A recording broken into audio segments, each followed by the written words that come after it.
Allez, vas-y, mon Clément. Eh bien, écoute, Mouloud, moi, je veux aujourd'hui rendre hommage à Valéry Giscard d'Estaing, l'ancien président de la République qui est décédé le 2 décembre dernier. Un hommage rhétorique. Dans cette chronique, je vous propose de nous intéresser à sa formule la plus célèbre. Je vais vous dire quelque chose, je trouve toujours choquant et blessant de s'arroger le monopole du cœur. Alors cette formule est évidemment très connue, c'est l'une des premières et peut-être même à certains égards la première punchline politique de la Ve République. Et je pense qu'il faut revenir sur le contexte. On est en 1974 pendant l'élection présidentielle et pour la toute première fois, un débat est organisé entre les deux candidats qualifiés pour le second tour, Valéry Giscard d'Estaing donc et François Mitterrand.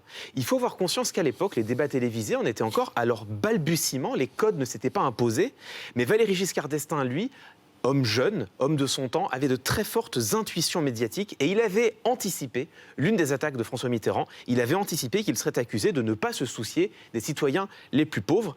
Et en effet, regardez, il ne s'était pas trompé.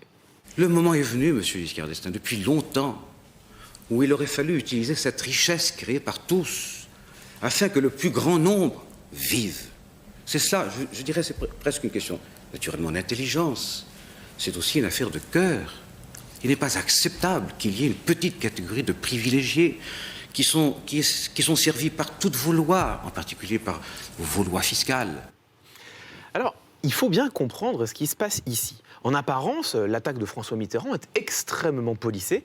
En réalité, elle est loin d'être si anodine que ça. À l'époque, l'image de Valéry Giscard d'Estaing, c'était l'image d'un homme intelligent, brillant, intelligent. Et François Mitterrand prend appui sur cette réputation pour le renvoyer à une autre image qui, elle, est très négative, celle d'un technocrate froid et distant qui ignore les souffrances de ses compatriotes. Alors, Valéry Giscard d'Estaing, il fallait qu'il réponde, mais il ne pouvait pas se contenter de répondre « Je ne vous permets pas, monsieur, moi aussi j'ai beaucoup de compassion ». Parce que dire ça, ce serait déjà se justifier, et c'est la pire des choses. Mais il avait prévu l'attaque, et donc il avait eu le temps, avant le débat, de forger une formule. D'abord, je vais vous dire quelque chose, je trouve toujours choquant et blessant de s'arroger le monopole du cœur. Vous n'avez pas, M. Mitterrand, le monopole du cœur. Vous ne l'avez pas. J'ai un cœur comme le vôtre, qui bat sa cadence et qui est le mien. Vous n'avez pas le monopole du cœur.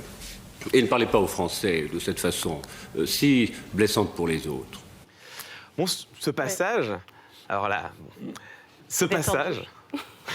On pourrait... Bon, ne me lance pas là-dessus. On pourrait parler de cette main, ça pourrait être intéressant. Mais... Un peu raide. Ce passage, c'est un chef-d'œuvre rhétorique, c'est une pièce d'orfèvrerie, on va essayer de le décortiquer. Alors le monopole du cœur, c'est une métaphore, et Valéry Giscard d'Estaing n'utilise pas la métaphore au hasard, ça lui permet de voiler son argument, de le déguiser derrière sa métaphore, et cette métaphore devient une armure qui protège l'argument. Et c'est pas tout, il utilise cette même métaphore pour retourner l'attaque contre son adversaire. Il en fait pas seulement une armure, mais une arme. Au lieu de dire « moi aussi j'ai de la compassion », ce qui serait défensif, il dit « vous n'avez pas le monopole », ça devient une attaque qui lui permet de ne pas avoir à se justifier. Et l'habileté de Valéry Giscard d'Estaing va même beaucoup plus loin, puisqu'il arrive à appuyer cette métaphore sur une véritable démonstration, au sens fort du terme. On ne la voit pas d'ailleurs passer, regardez. J'ai un cœur comme le vôtre, qui bat sa cadence et qui est le mien. Vous n'avez pas le monopole du cœur. Alors ça c'est génial parce que c'est une démonstration, c'est un syllogisme. Il dit j'ai un cœur, vous avez un cœur, donc vous n'avez pas le monopole du cœur. C'est totalement implacable.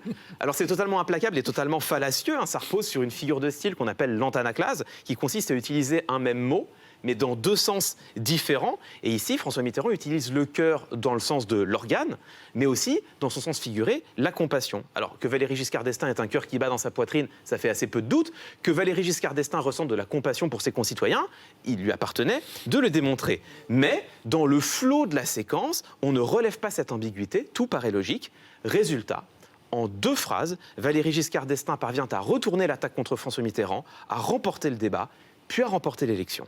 Alors, ce que cette séquence nous montre, c'est au fond à quel point le débat rhétorique est autant un jeu d'échecs qu'un jeu d'escrime, un jeu dans lequel Valéry Giscard d'Estaing était passé grand maître.